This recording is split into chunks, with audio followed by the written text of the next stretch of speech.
నమస్తే, welcome to UT. ప్రస్తుతం మనతో మాట్లాడడానికి బీజేపీ లీడర్ ప్రవీణ్ కుమార్ గారు అయితే ఉన్నారు. సో రాష్ట్రంలో కావచ్చు, దేశంలో కావచ్చు, ఓట్ చోరీ అనే అంశం చర్చనీయాంశంగా మారుతా ఉంది. సో మాట్లాడే ఇదే అంశంపై మనతో పాటు అన్నగారు ఉన్నారు. అన్న నమస్తే. సో ప్రధానంగా ఈరోజు మీరు తిరంగా ర్యాలీ నిర్వహించడం జరిగింది. సో రాష్ట్రంలో ఒక అంశం అయితే చర్చనీయాంశం మారుతా ఉంది. ఓట్ చోరీ అనేది జరుగుతూ ఉంది. కేంద్ర ప్రభుత్వం ఓట్ చోరీ చేసే అధికారంలోకి వచ్చిందని మాట్లాడుతున్నారు. ఏం సమాధానం? ఈరోజు ముఖ్యంగా దేశం మొత్తం ఆగస్టు 10 నుంచి 15 తారీఖు వరకు తిరంగా ర్యాలీలు హర్ ఘర్ తిరంగా అని చెప్పి ఒక కార్యక్రమాలు నిర్వహిస్తుంటే భారత ప్రభుత్వమే స్వయంగా అన్ని కార్యక్రమాలు నిర్వహించాలనుకుంటే మేము ఈరోజు హైదరాబాద్ నగరంలో ఉన్న ప్రతి యువతీ యువకులు అందరూ కూడా పిలిపించినాం, ఇక్కడ రండి మనం తిరంగా ర్యాలీ చేద్దామని. అదేవిధంగా వేలాది మంది విద్యార్థి నాయకులు విద్యార్థులు అందరికి వచ్చి తిరంగా ర్యాలీ చేస్తే ఇదే చౌరస్తాలో ఇదే నెక్లెస్ రోడ్లో సాయంత్రం ఒక ర్యాలీ ఉంది. ఎంత దారుణం అంటే అందరూ జాతీయ జెండా కోసం జాతీయ సమగ్రత కోసం పనిచేస్తుంటే వీళ్ళు కొవ్వొత్తుల ర్యాలీ చేస్తారు సాయంత్రం. ఈరోజు కాంగ్రెస్ పార్టీ ఇక్కడ ముఖ్యమంత్రి రేవంత్ రెడ్డి కూడా పాల్గొంటుండంట. అది ఇంత సిగ్గుందా అని చెప్పి అడుగుతున్నా. ఈరోజు దేశం అంతా జాతీయ పండుగ జరుపుకుంటుంటే ఈరోజు కొవ్వొత్తుల ర్యాలీ ఎందుకు చేస్తున్నావు అంటే ఓట్ చోరీ అంట. ఓట్ చోరీ చేసి ఉంటే నువ్వు గెలుచుటివా? ఈరోజు మేమే గెలుచుంటాం కదా, భారతీయ జనతా పార్టీ ముఖ్యమంత్రి ఉంటుండే కదా. ఓట్ చోరీ చేసి కేంద్రంలో మేమే అధికారం ఉన్నాం, ప్రధానమంత్రి మేమే, దేశ హోంమంత్రి అందరం కూడా మేమే కదా. ఓట్ చోరీ చేస్తే మేము ఉంటుండేవి, నువ్వెట్లా ముఖ్యమంత్రి ఉంటివి? ఈరోజు కర్ణాటకలో ఉంటుంటివా, అరుణాచల్ ప్రదేశ్ ఉంటువా, ఎక్కడ కూడా నీ ప్రభుత్వమే ఉండకుంటుండే. కేవలం ఈయన రాజకీయ లబ్ధి కోసం రాహుల్ గాంధీ ఒక పూట గడుపుకోవడానికి సిఏఏ పేరు మీద కొన్ని రోజులు రాజకీయం చేసిర్రు.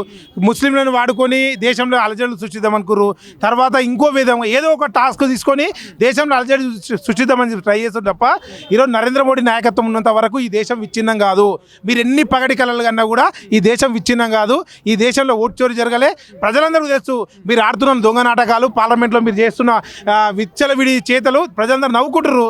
మీరు ఇప్పటికైనా తెలుసుకోండి, ఇలాంటి దొంగ నాటాలకు తెరలేపకుండా ఈ జాతీయ పండుగ ప్రతి పౌరుడు ప్రతి గుండెలు అరిసేలా భారత్ మాతా కీ జై అనే పండుగ కాబట్టి మీరు కూడా జాతీయ జెండాలు తీసుకొని తిరంగా ర్యాలీ చేయండి, కొవ్వొత్తుల ర్యాలీ చేసి ఈ తెలంగాణ పరువు తీయొద్దని చెప్పి మేము ప్రధానంగా డిమాండ్ చేస్తున్నాను.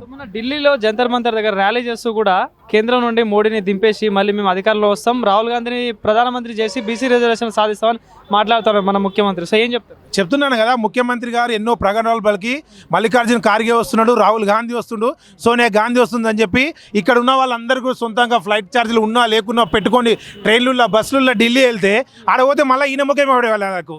ఇలా ఏ రేవంత్ రెడ్డి ఈడ రోజు చూసే ముఖమే ఆడ ఉన్నది, ఈయననే మాట్లాడతాడు. బీసీ రిజర్వేషన్ల పైన జంతర్ మంతర్ల మీటింగ్ పెట్టి 31 నిమిషం మాట్లాడి ఆయన 15 నిమిషాలు ఏమో నరేంద్ర మోడీని తిడతాడు, 16 నిమిషాలు ఏమో సోనియా గాంధీ గొప్ప లీడర్ అని చెప్తాడు. అక్కడ బీసీ రిజర్వేషన్ గురించి ఏం మాట్లాడిన ఆయన? బీసీ రిజర్వేషన్ గురించి టాపికే లేదు ఆడ.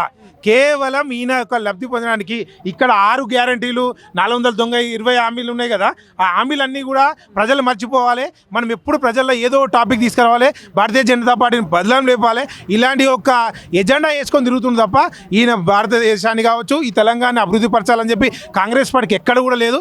చాలా స్పష్టంగా ఈ యొక్క అంశాలతోటి వాళ్ళు చేస్తున్న పనితోటి మీ అందరు కూడా అర్థమవుతుంది. Thank you.